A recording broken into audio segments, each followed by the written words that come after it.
조용히 다가오는 위협, 당신의 심장이 파괴되고 있습니다. 지금 여러분의 손에 들려있는 그 작은 알약 하나가 어쩌면 여러분의 남은 생을 송두리째 바꿀 시한폭탄일지도 모른다는 사실을 알고 계십니까? 저는 오늘 여러분의 생명을 구할 수도 있는, 그러나 거대 제약 산업과 의료계가 차마 입 밖으로 내지 못하는 충격적인 진실을 공개하려 합니다. 지금 이 영상을 시청하고 있는 이 순간에도 여러분의 주방 선반이나 화장실 약상자 안에는 여러분의 의사가 처방한 혹은 약국에서 흔히 산 알약 하나가 놓여 있을 것입니다. 어쩌면 오늘 아침에도 식후에 별 생각 없이 물과 함께 삼키셨을 그 약입니다.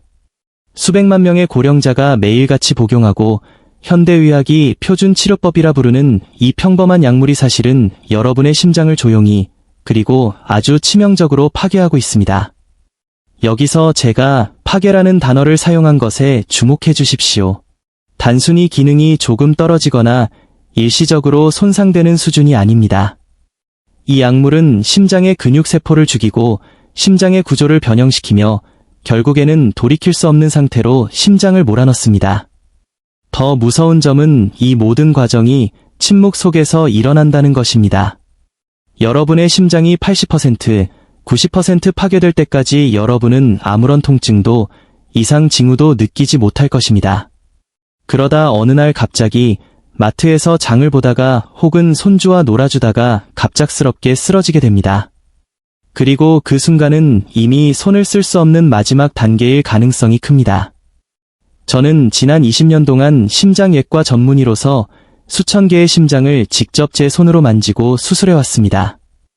수술대 위에서 제가 마주한 심장들 중 상당수는 나이가 들어서 자연스럽게 노화된 것이 아니었습니다. 바로 이 안전하다고 믿었던 약물들에 의해 갈기갈기 찢기고 얇아지고 흉터로 가득 찬 상태였습니다. 본래라면 90세, 100세까지도 건강하게 뛰었어야 할 심장들이 단 몇 년간의 잘못된 약물 복용으로 인해 기능을 상실한 채 비명을 지르고 있었습니다. 밤마다 저를 잠 못 들게 하는 의문이 있습니다. 왜 환자들은 이 위험을 전혀 모르고 있는가? 제가 만난 모든 환자는 하나같이 이렇게 말했습니다. 선생님, 제 주치의는 이 약이 꼭 필요하다고 했어요. 부작용에 대해서는 듣지 못했습니다. 그냥 무릎이 덜 아플 거라고, 혈압이 내려갈 거라고만 했단 말입니다. 이것은 단순한 실수가 아닙니다. 시스템의 문제입니다. 의사들은 바쁩니다. 제약회사가 제공하는 브로슈어를 믿고 5분 남짓한 진료시간 동안 가장 처방하기 쉬운 약을 선택합니다. 그 약이 환자의 심장에 어떤 도미노 현상을 일으킬지 깊이 고민할 시간이 그들에게는 부족합니다. 하지만 그 결과에 대한 책임은 고스란히 여러분의 몫이 됩니다. 저는 오늘 여러분께 그 7가지 약물이 무엇인지, 그리고 그 약들이 구체적으로 어떻게 심장을 멈추게 하는지 가감없이 말씀드릴 것입니다. 하지만 그 전에 여러분이 꼭 알아야 할 것이 있습니다. 왜 내가 이 영상을 끝까지 봐야 하는가에 대한 답입니다. 만약 제가 지금 당장 약의 이름 하나만 던져준다면 여러분은 약상자를 확인하고 난 이 약 안 먹네 하며 영상을 끌지도 모릅니다. 하지만 그것이 가장 위험한 생각입니다. 심장을 파괴하는 약물은 무려 7가지나 되며 그 기전은 각기 다릅니다. 하나를 피했다고 해서 다른 위험으로부터 안전한 것이 아닙니다. 오늘 이 영상의 마지막까지 함께 하신다면 여러분은 자신의 생명을 지킬 수 있는 가장 강력한 무기를 갖게 될 것입니다. 7가지 약물의 배신과 윌리엄의 비극적 교훈, 이제 본격적으로 그 파괴의 현장 속으로 들어가 보겠습니다. 우리 주변에서 흔히 볼 수 있는 평범한 이웃, 72세 윌리엄의 이야기로 시작해보죠. 윌리엄은 제가 본 환자 중 가장 건강관리에 철저했던 분 중 한 명이었습니다. 그는 평생 담배를 입에 대지 않았고 술도 절제하며 마셨습니다. 은퇴 후에도 매일 아침 동네를 산책하고 정원을 가꾸는 것이 그의 유일한 낙이었습니다. 몸무게 또한 적정 수준을 유지했기에 누구라도 그가 90세 넘어서까지 장수할 것이라 믿어 의심치 않았습니다. 그런 윌리엄에게 딱 한 가지 문제가 있었습니다. 바로 퇴행성 관절염이었습니다. 나이가 들면서 무릎 연골이 닳아 생기는 통증은 매일 아침 침대에서 일어나는 것을 고통스러운 고역으로 만들었습니다. 우편함까지 걷는 것조차 힘겨워진 그에게 주치의는 인자한 미소를 지으며 말했습니다. 윌리엄, 걱정하지 마세요. 통증을 줄여주고 다시 예전처럼 활동할 수 있게 해주는 아주 좋은 약이 있습니다. 이 나이대에는 계속 움직이는 게 가장 중요하니까요. 의사가 처방해준 약은 전 세계적으로 매년 수천만 건이 처방되는 TV 광고에서도 흔히 볼 수 있는 아주 대중적인 진통제였습니다. 이른바 NSAIDs, 비스테로이드성 소염 진통제 계열의 약물이었죠. 윌리엄은 의사의 말을 신뢰했습니다. 그는 매일 아침 저녁으로 한 알씩 3년 동안 단 하루도 거르지 않고 그 약을 복용했습니다. 효과는 즉각적이었습니다. 무릎의 통증이 씻은 듯이 사라졌고 그는 다시 정원을 가꾸고 손주들과 공놀이를 할 수 있게 되었습니다. 그는 자신이 건강해졌다고 믿었습니다. 하지만 그것은 거대한 착각이었습니다. 약물이 통증 신호를 차단하는 동안 윌리엄의 혈액 속에서는 무서운 변화가 일어나고 있었습니다. 이 약물은 신장에서 나트륨과 수분의 배출을 방해했습니다. 체내에 수분이 쌓이기 시작했고 혈관을 흐르는 혈액량은 급격히 늘어났습니다. 결과적으로 혈압이 오르기 시작했습니다. 심장은 평소보다 훨씬 더 많은 양의 피를 뿜어내야 하는 과부하 상태에 빠졌습니다. 심장은 경이로운 장기입니다. 처음에는 이 과부하에 적응하려고 노력합니다. 근육을 더 두껍게 만들고 더 빠르게 뛰어 어떻게든 몸 구석구석으로 혈액을 보내려 했습니다. 하지만 심장에도 한계라는 것이 존재합니다. 특히 고령자의 심장은 젊은이들처럼 예비 엔진이 없습니다. 젊은 시절의 심장이 3,000분당 회전수로 달리다 필요할 때 7,000분당 회전수까지 올릴 수 있는 스포츠카 엔진이라면 70세의 심장은 평소에도 이미 90%의 출력을 사용하고 있는 노후한 엔진과 같습니다. 여기서 약물이 15%의 추가 출력을 요구하면 엔진은 과열되다 결국 터져버리고 맙니다. 윌리엄의 심장은 3년 내내 쉬지 않고 전력 질주를 하고 있었습니다. 하지만 그는 아무것도 느끼지 못했습니다. 심장 근육이 서서히 늘어나고 얇아지며 풍선처럼 부풀어 오르는 동안에도 그는 그저 무릎이 아프지 않다는 사실에 만족했습니다. 그러다 첫 번째 경고 신호가 왔습니다. 평소보다 쉽게 피곤해지고 집 앞 오르막길을 오를 때 약간 숨이 찼습니다. 윌리엄은 나이가 들어서 그렇겠지라며 무시했습니다. 의사에게도 말하지 않았습니다. 그것이 그의 인생에서 가장 치명적인 실수가 되었습니다. 그의 심장은 이미 비명을 지르고 있었습니다. 심부전이 진행되면서 심장의 펌프 기능은 바닥으로 떨어졌고 혈액이 제대로 순환되지 못해 폐에 물이 고이기 시작했습니다. 밤마다 그는 잠결에 숨이 막혔겠습니다. 베개를 2개, 3개 겹쳐 베어야 겨우 숨을 쉴 수 있었습니다. 여러분, 이것은 단순한 코골이나 수면 무호흡증이 아닙니다.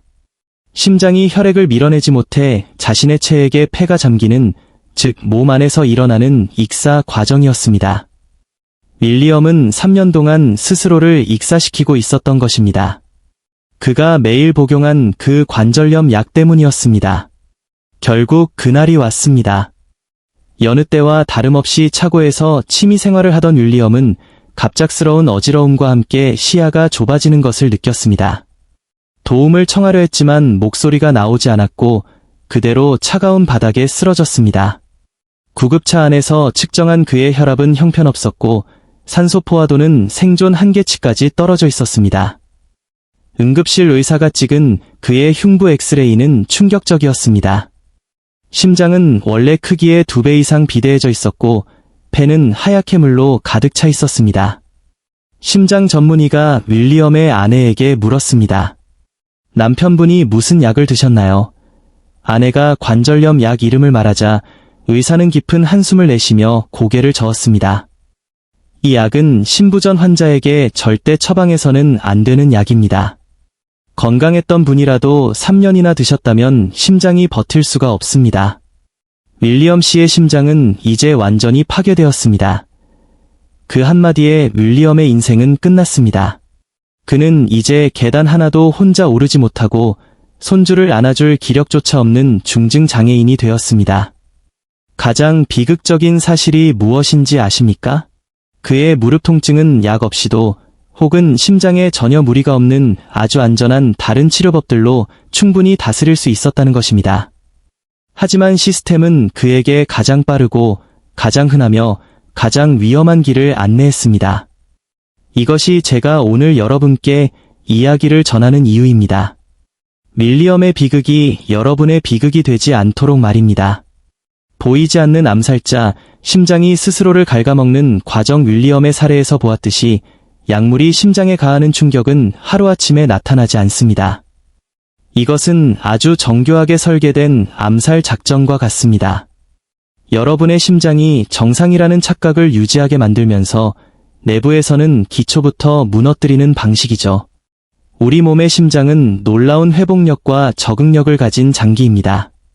하지만 그 적응력이 오히려 독이 되기도 합니다. 여러분이 심장에 무리를 주는 약물을 복용하기 시작하면 심장은 즉시 비상체제에 돌입합니다. 약물이 유발한 수분 정체로 혈액량이 늘어나면 심장은 더 강하게 수축하기 위해 근육을 키우기 시작합니다. 웨이트 트레이닝을 하면 이두박근이 커지는 것과 비슷해 보이지만 심장 근육이 커지는 것은 재앙의 시작입니다. 심장벽이 두꺼워지면 심장 내부의 공간은 좁아지고 근육이 딱딱해지면서 이완기 기능이 소실됩니다. 피를 받아들일 공간이 없는데 어떻게 피를 뿜어내겠습니까? 더욱 무서운 것은 심장 리모델링이라 불리는 과정입니다. 약물의 독성에 노출된 심장세포들은 하나둘씩 사멸하며 그 자리를 섬유질, 즉 흉터 조직으로 채웁니다. 흉터는 근육처럼 수축할 수 없습니다. 결국 심장은 박동할 때마다 더 많은 에너지를 써야 하고 남은 건강한 세포들은 동료의 목까지 일하다 과로사하게 됩니다. 이 악순환이 반복되는 동안에도 여러분은 여전히 마트에서 장을 보고 친구를 만납니다.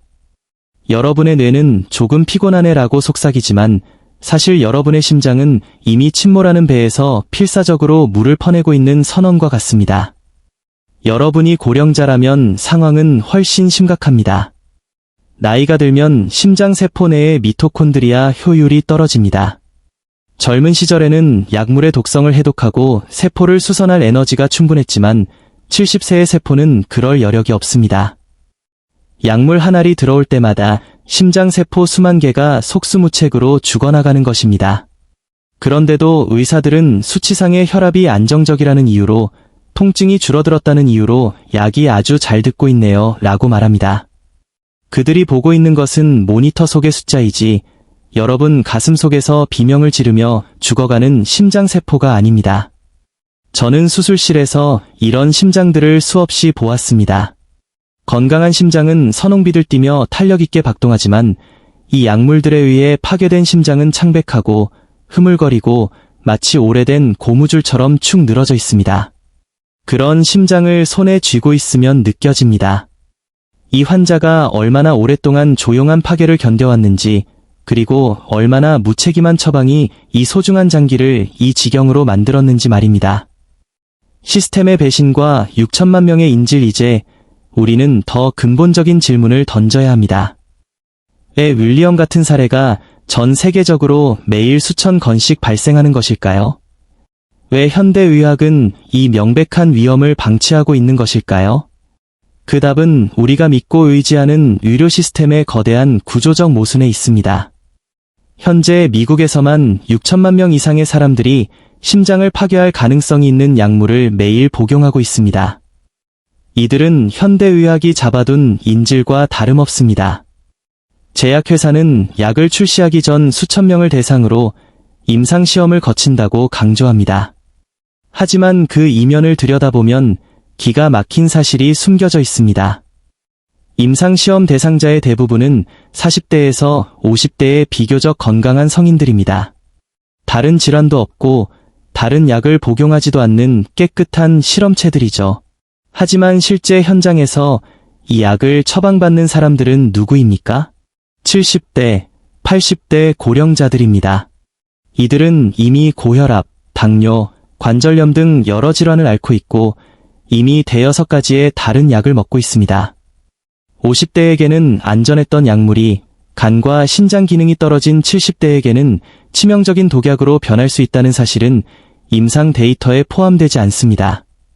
제약회사는 이를 예상치 못한 부작용이라 부르며 책임을 회피하고 규제기관인 FDA는 이미 승인된 약이라는 이유로 소극적으로 대응합니다.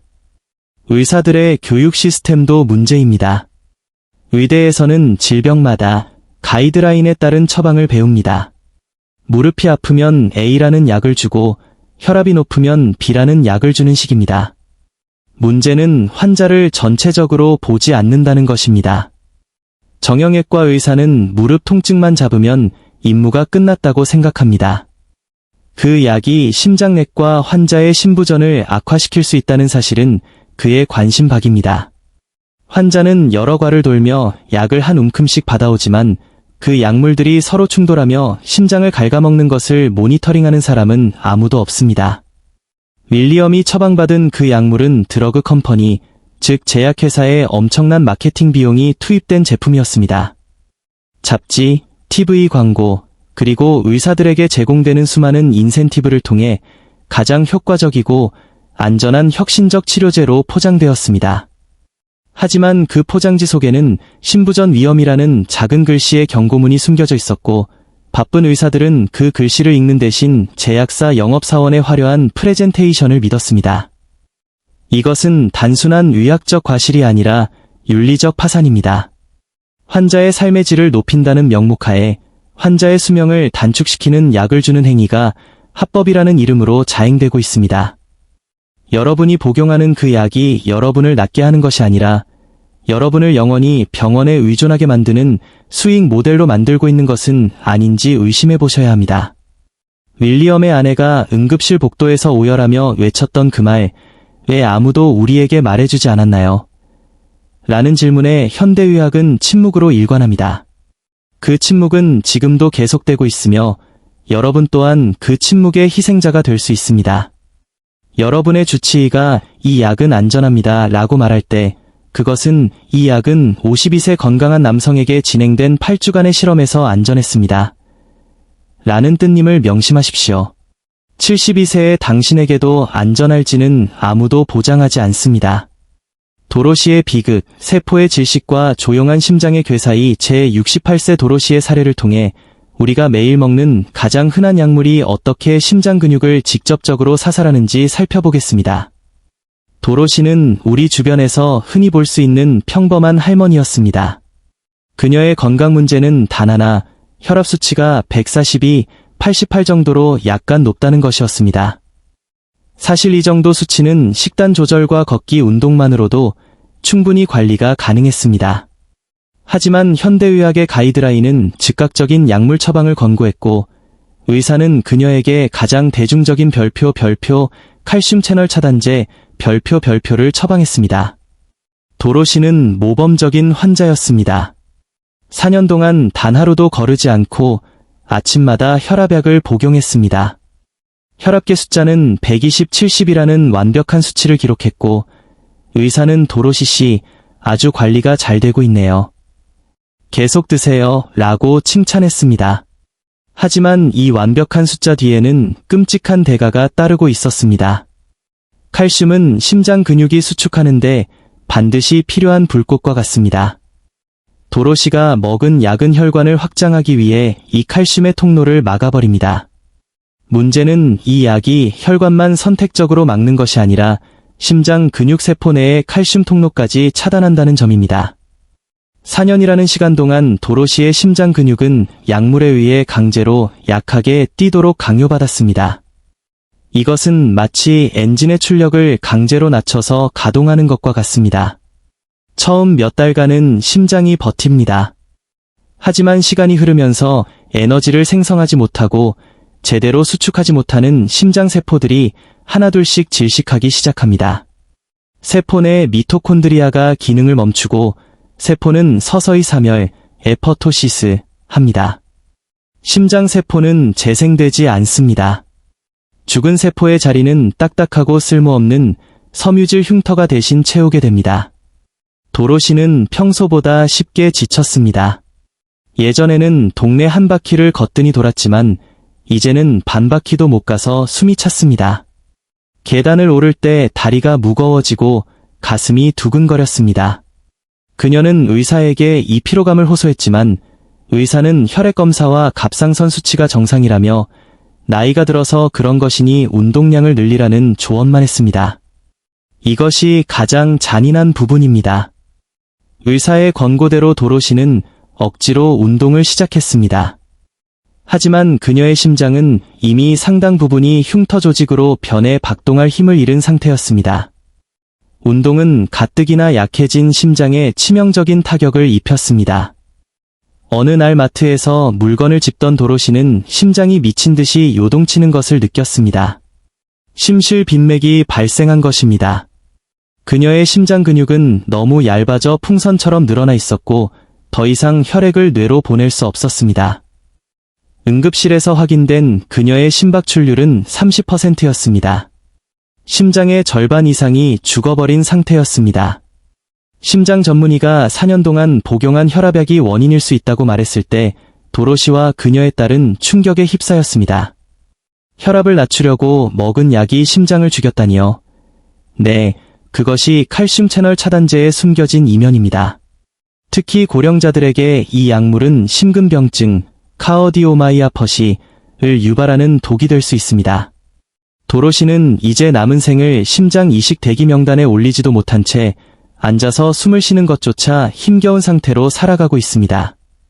제임스의 살해, 이 장약 속에 숨겨진 전해질이 이제 마지막으로 76세 제임스의 살해를 통해 심장과는 전혀 상관없어 보이는 이 장약이 어떻게 심장 리듬을 송두리째 파괴하는지 폭로하겠습니다. 제임스는 만성적인 역류성 식도염으로 고생하고 있었습니다.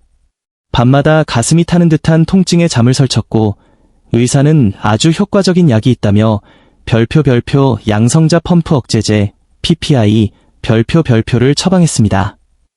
이 약은 마법 같았습니다. 복용하자마자 속쓰림이 사라졌고 제임스는 다시 편안하게 잠들 수 있었습니다. 그는 이 약을 8년 동안 영양제처럼 매일 먹었습니다. 하지만 여기서 치명적인 문제가 발생합니다. 우리 몸의 위산은 단순히 음식물을 소화하는 역할만 하는 것이 아닙니다. 위산은 마그네슘, 칼슘, 비타민 B12 같은 필수 영양소를 흡수하는데 핵심적인 역할을 합니다. 제임스가 8년 동안 위산을 강제로 억제하는 동안 그의 몸은 심각한 마그네슘 기근 상태에 빠졌습니다. 마그네슘은 심장의 전기 신호를 안정시키는 천연 진정제입니다. 마그네슘이 부족해지면 심장 근육은 극도로 예민해집니다. 작은 자극에도 심장 세포들이 제멋대로 불을 뿜으며 전기 신호를 내보내게 됩니다. 어느 날 저녁, TV를 보던 제임스는 가슴 속에서 마치 수천 마리의 나비가 펄럭이는 듯한 기괴한 감각을 느꼈습니다. 심장이 일정한 리듬을 잃고 무질서하게 떨리는 심방세동, 에일리엘 피브럴레이션이 발생한 것입니다. 심장이 제대로 수축하지 못하고 부르르 떨기만 하면 심장 내부에 피가 고이게 됩니다. 고인 피는 끈적해지며 떡처럼 뭉쳐 혈전, 피떡을 만듭니다.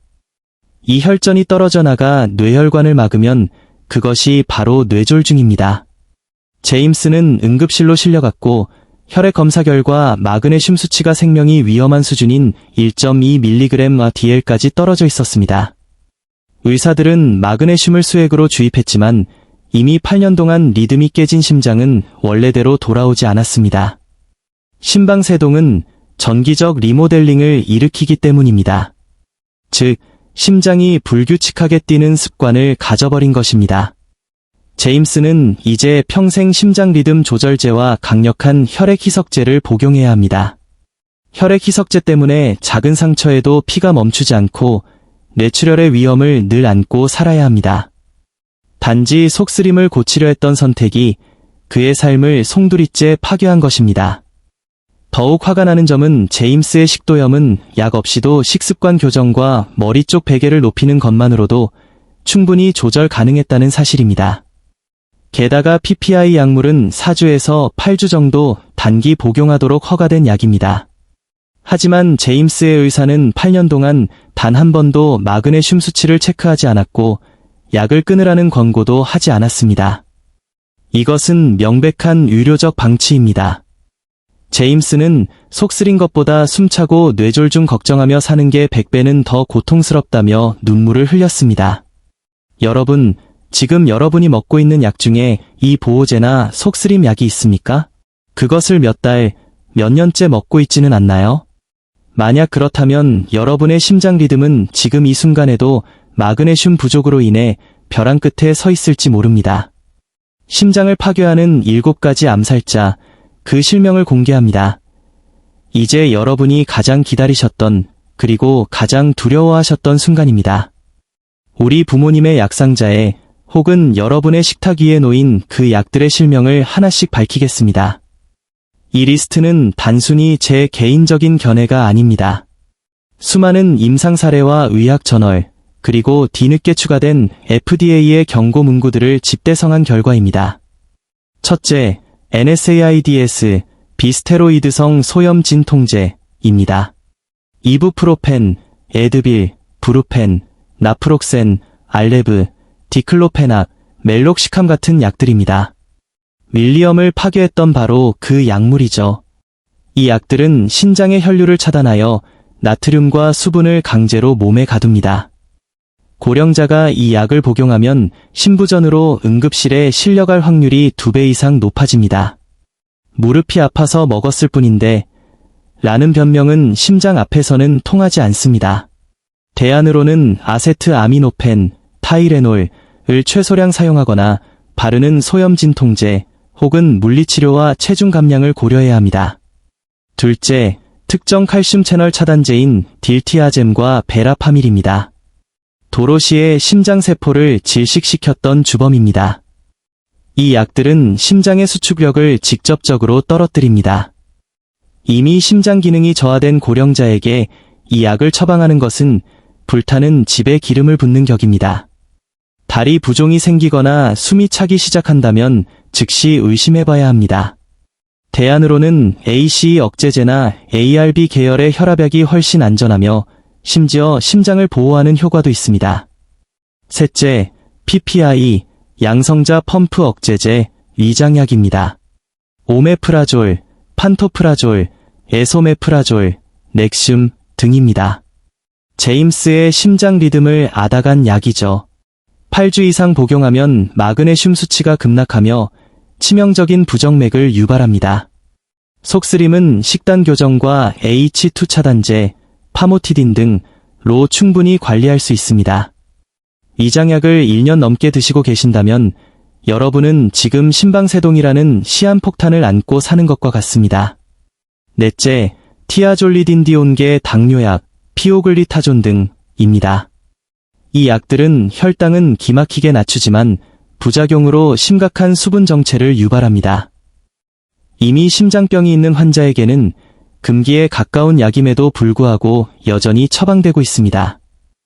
최근에는 SGLT2 억제제처럼 오히려 심장 기능을 돕는 신형 당뇨약들이 많이 나왔습니다. 왜 굳이 심장을 망가뜨리는 옛날 약을 고집하십니까? 다섯째, 사만계 항우울제, 아미트립틸린 등입니다. 고령자들의 불면증이나 신경통 치료제로 자주 쓰입니다. 하지만 이 약은 심장의 전기전도 시스템을 교란하여 QT 연장이라는 위험한 상태를 만듭니다. 자다가 심장이 멈추는 돌연사의 원인이 되기도 합니다.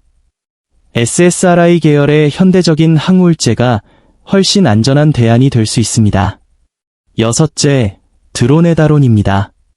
아이러니컬하게도 부정맥을 치료하기 위해 쓰는 약이지만 신부전 환자에게는 사망률을 높이는 독약이 됩니다. 부정맥 약이니까 심장에 좋겠지 라는 안일한 생각이 생명을 앗아갈 수 있습니다. 일곱째, 다시 한번 NSAIDs, 소염 진통제를 강조합니다. 리스트의 마지막을 이 약으로 채우는 이유는 그만큼 위험하고 흔하기 때문입니다. 약국에서 처방전 없이 살 수 있다고 해서 안전한 것이 아닙니다.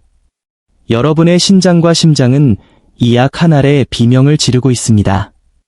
당신의 생명을 구하는 최후의 행동 강령이제 진실을 알게 된 여러분은 선택의 기로에 서 있습니다. 무지 속에서 심장이 파괴되기를 기다릴 것인가, 아니면 스스로를 지키는 전사가 될 것인가입니다. 당장 오늘부터 실천해야 할 생존 프로토콜을 알려드립니다. 먼저, 지금 즉시 약상자로 달려가십시오. 복용 중인 모든 알약을 식탁 위에 쏟아 놓으십시오. 처방약뿐만 아니라 비타민, 영양제, 심지어 가끔 먹는 상비약까지 리스트를 만드십시오. 그리고 그 옆에 내가 왜 이 약을 먹기 시작했는지를 적어보십시오. 10년 전 무릎이 아파서, 5년 전 속이 쓰려서처럼 아주 사소한 이유일 것입니다. 둘째, 그 리스트를 들고 의사를 찾아가십시오. 그리고 정중하지만 단호하게 요구하십시오. 선생님, 제 심장 건강을 위해 이 약물 다이어트를 하고 싶습니다. 꼭 필요한 약만 남겨주시고 심장에 덜 해로운 대안으로 바꿔주십시오. 만약 의사가 그냥 시키는 대로 드세요 라거나 별 문제 없습니다 라고 무책임하게 답한다면 그 병원 문을 박차고 나오십시오. 여러분의 생명을 맡기기에 그 의사는 너무 나태합니다. 셋째, 모니터링의 주인이 되십시오. 다음 주 영상에서 자세히 다루겠지만 BNP 수치, 신부전 지표, 나 전해질 검사를 주기적으로 요구하십시오. 약을 먹으면서 몸이 붓는지, 밤에 숨이 찬지, 평소보다 쉽게 지치는지 매일 일기를 쓰십시오. 여러분의 몸이 보내는 작은 신호가 정밀 검사 기계보다 더 정확할 때가 많습니다. 저희 커뮤니티에는 이미 변화를 시작한 수많은 생존자가 있습니다. 12년 동안 PPI를 먹다 끊고 마그네슘을 보충하며 부정맥에서 해방된 수잔씨, 소염 진통제를 끊고 수중 재활 치료로 무릎 통증과 신부전 수치를 동시에 잡은 패트릭 씨의 사례는 기적이 아닙니다. 단지 질문을 시작했기에 얻은 결과입니다. 여러분, 의사는 신이 아닙니다. 제약회사는 자선단체가 아닙니다. 그들은 시스템의 부품일 뿐이며 그 시스템은 때로 고령자의 생명보다 효율성과 이윤을 우선시합니다. 여러분의 심장은 단 하나뿐이며 한번 흉터로 뒤덮인 심장 근육은 다시는 원래의 선홍빛 근육으로 돌아오지 않습니다. 밀리엄처럼 차고 바닥에 쓰러진 뒤에 후회하면 이미 늦습니다. 도로시처럼 숨이 가빠 손주의 재롱을 보지 못하게 된 후에 울어도 소용없습니다. 지금 이 영상을 보고 있는 당신은 운이 좋은 사람입니다. 파괴가 완료되기 전에 경고를 들었기 때문입니다. 이 정보를 당신만 알고 있지 마십시오. 지금 당장 친구에게, 부모님에게, 그리고 당신이 아끼는 모든 이들에게 이 영상을 공유하십시오.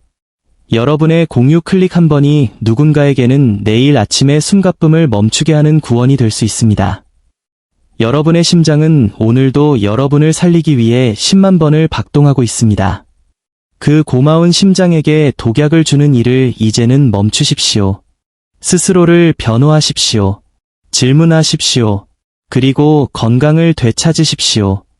다음 주에는 별표 내 심장이 파괴되고 있다는 5가지 초기 증상과 필수 혈액 검사 리스트, 별표를 가지고 돌아오겠습니다. 구독과 알림 설정을 하셔야 이 중요한 정보를 놓치지 않습니다. 오늘 여러분의 약상자를 정리하셨나요? 댓글로 여러분이 복용 중인 약에 대한 고민을 남겨주십시오. 함께 고민하고 함께 살아남읍시다. 시청해주셔서 진심으로 감사합니다. 여러분의 심장을 지키는 싸움, 제가 끝까지 함께하겠습니다. 지식은 생명입니다. 이제 당신이 선택할 차례입니다. 오늘 우리는 평범한 알약 뒤에 숨겨진 잔인한 진실을 마주했습니다. 윌리엄의 무너진 심장, 도로시의 죽어버린 심근, 그리고 제임스의 평생을 괴롭힐 부정맥까지. 이 모든 비극의 공통점은 하나입니다. 환자들이 무지했기 때문이 아니라 그들이 믿었던 시스템이 침묵했기 때문입니다. 여러분, 노화는 죄가 아닙니다. 나이가 들어 여기저기 아픈 것은 자연스러운 과정일 뿐 그것이 심장을 파괴하는 독약을 먹어야 할 이유가 되어서는 안 됩니다. 현대의학의 눈부신 발전 뒤에 가려진 이 어두운 그림자를 직시하십시오. 약물은 도구일 뿐 목적이 아닙니다. 여러분의 삶의 질을 높이기 위한 도구가 오히려 여러분의 삶을 갉아먹고 있다면 그것은 더 이상 치료제가 아닌 독약입니다. 오늘 제가 공개한 7가지 약물 리스트를 다시 한번 가슴에 새기십시오. 이것은 단순히 정보의 나열이 아니라 여러분의 생명을 지키기 위한 최전선의 방어선입니다. 지식은 힘이며 아는 것이 곧 생명입니다.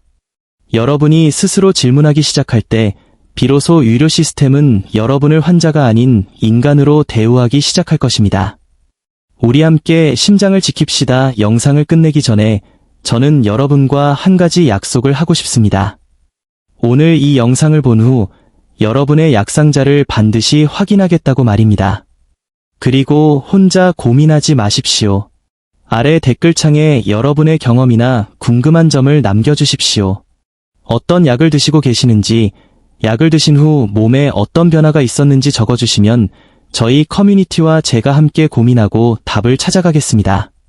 만약 이 내용이 여러분에게 단 1%라도 도움이 되었다면 별표 구독 별표과 별표 좋아요 별표를 눌러주십시오.